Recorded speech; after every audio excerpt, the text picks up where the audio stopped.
You know, for many turquoise lovers, their favorite turquoise is Bisbee.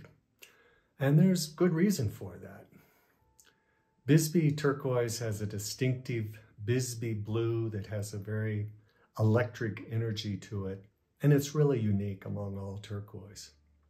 It's becoming very difficult to find Bisbee, especially high-grade Bisbee, because it's not being mined. The pit has been closed many years. The dumps where a lot of the turquoise was taken have been closed. So it's really hard to find Bisbee turquoise. So I thought it'd be nice to remember a little bit about Bisbee turquoise. And I want to start by reading from Turquoise in America, Part 2, 1910 to 1990. So, it's nice to remember that the early days of our story, around 1910, the capital investment in turquoise was moving from East Coast to West Coast. There were a number of companies that were involved in Los Angeles in doing different types of mining. And it was not at all clear whether turquoise was going to become the favored stone or tourmaline or other types of precious gems. And I want to mention here in an article dated May 8th, 1906 in the Bisbee Daily Review, it is reported that George H. Marcher was in Bisbee as a representative for the Pacific Gem Company of Los Angeles to pick up pieces of malachite, azurite, peridots, turquoise, and other stones, and that he was negotiating with a number of the miners to purchase stones in the rough from them. And my comment is this may be the first reference to Bisbee turquoise and is consistent with the policy of Phelps Dodge Mining Company to allow miners to keep the lunchbox turquoise and other minerals they found while mining copper. So that was the first. So there was turquoise there at Bisbee, but it wasn't until the lavender pit was opened up in 1950-51 that they really started finding lots of turquoise, because the turquoise was all pretty shallow.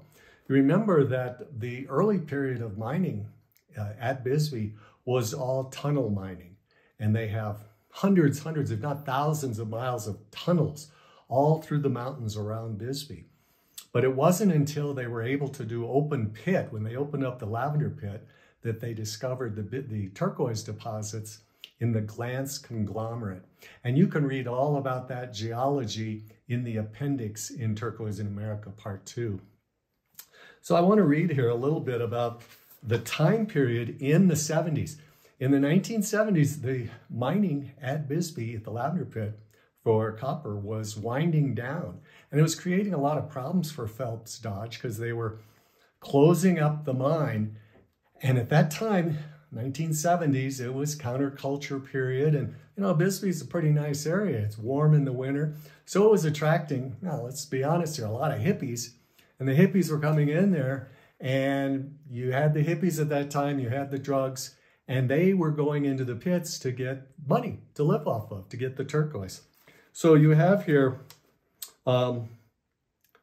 as miners moved out, newcomers attracted by the beauty of the area and influenced by the counterculture trends of the time replaced them. Drugs were a factor and continued to define many of the problems that developed with Bisbee and turquoise. Trespassing on the dumps to steal turquoise was an attractive source of income. This created security and safety challenges for Phelps Dodge and a criminal subculture in the town. So here's an article from the Arizona Republic from November 11th, 1973. And this journalist had interviewed a bartender in town. Okay, I'm going to try to give my best hippie accent here. I did have a little experience back in the day. If I'd be doing the stealing, man, it would be bad karma. But if it's already stolen, the way I see it, there's 3 agencies in town after stolen turquoise: the sheriff, the Bisbee Law, and me.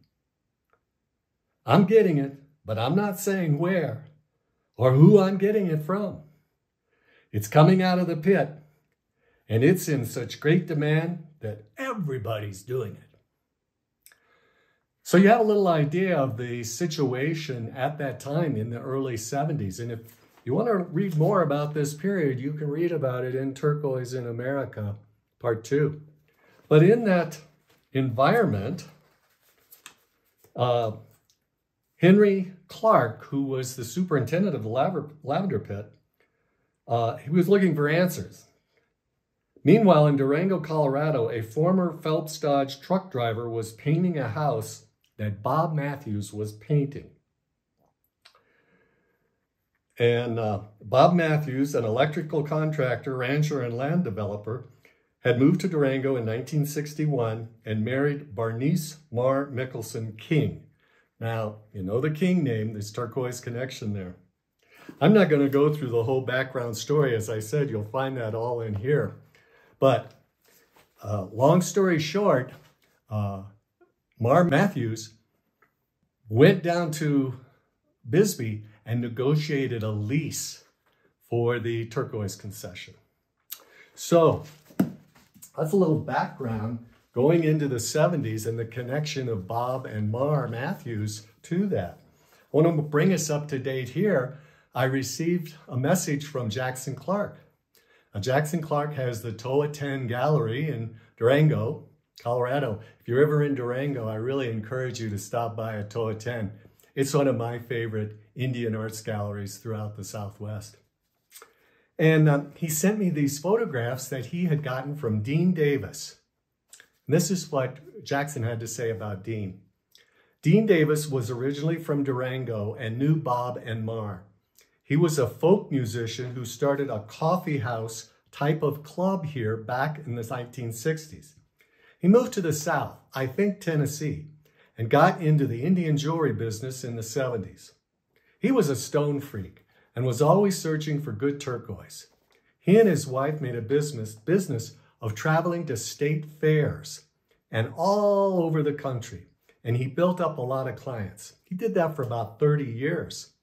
They did really well, and in between shows, he would come out to the Southwest, buy and trade turquoise and jewelry. Around 2000, he decided to write a book about turquoise, and I had a couple of long talks with him, but unfortunately, he died shortly after that. So we're really sorry Dean didn't get to write his book on turquoise, but we do have some photographs that Dean had gotten from Bob Matthews. And in the first one, we see Bob and Mar working at Bisbee, and they're loading rocks on a sifter. I mean, that would be like a trammel, which is they're gonna shake it. They're gonna shake out the larger rock separated from the smaller rock. And then we see Bob running a hose over it to wash off the dirt and the dust so he could see the blue. And then we have Mar with a big boulder. You know, you get these big, huge boulders, and well, what are we gonna do with this? There might be turquoise in there. And then we see Bob, and he's got his chipping hammer there, chipping away the rough rock away from the turquoise. Then in the second group of photos, we see the Bisbee Blue shop right there at the lavender pit, right as you came out of Bisbee and you're heading toward Lowell. There on the rim of the pit, they had their Bisbee Blue turquoise shop. And we get a look inside there, we see the turquoise trays, and we see Mar doing a lot of cutting of the cabs. And so in the start, it was pretty much Mar doing the cutting. And as I said, she had a lot of experience with this because she had been married to Horace King. You can read about all that too in Turquoise in America, Part 2. But at the height, they had 18 employees at the peak of their business there at Bisbee. So finally, in the third picture, we see a really wonderful photo of Bob Matthews at the lavender pit. So, you know, it's really fortunate. You write this history about turquoise and it's always ongoing. There's always more information coming out. We're always learning more. And I encourage people to continue the research, continue the stories. There's so much more we have to learn about turquoise. So let's finish by indulging ourselves a bit in some beautiful gem grade Bisbee turquoise.